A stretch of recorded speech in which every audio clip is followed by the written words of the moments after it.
So, in my book, April in the Valley, there is a moment in the story where the mother comments, she just kind of makes a statement about how she never really liked somebody in the book. And I wanted to talk about that a little bit.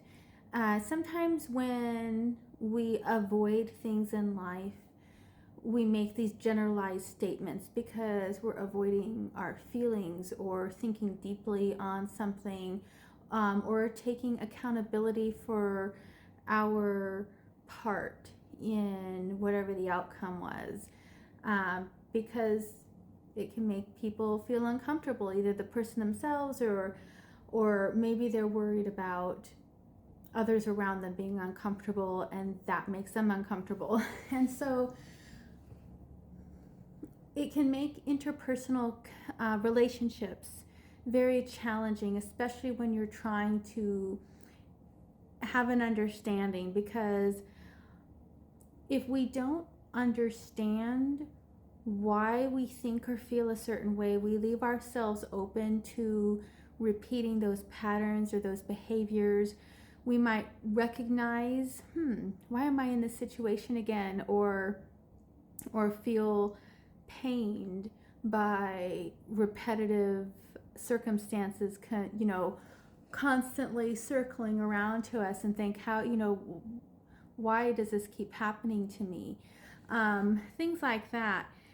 And so when you have a relationship with someone who, and this is my own personal experience, when you have a relationship with someone who has a hard time expressing themselves and they make more generalized statements like, oh, I don't like someone, then, and it's kind of tricky because you don't want to be a therapist and play therapist, but at the same time, if you need to get to the root of an issue because it's affecting more than just that person, you're trying to unpack an issue so it can be resolved and healed or moved on from. One of the things that I have found helpful is asking detailed questions, because if you say, well, why don't you like so and so, often the answer is going to be, I don't know. I just don't. And that's kind of a deflection. It's again avoiding the issue. But if you say something like, do you not like so and so because they're sarcastic, or do you not like so and so because of these actions that they take, or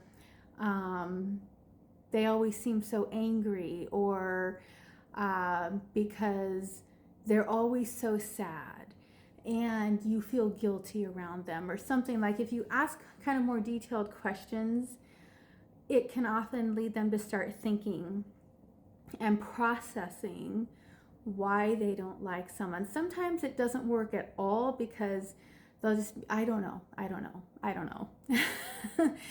And but other times it will lead to more clarification, and then an issue can be more easily understood. You might have, sometimes if you just understand why a person reacts or behaves around a situation the way they do, it can be easier to have compassion and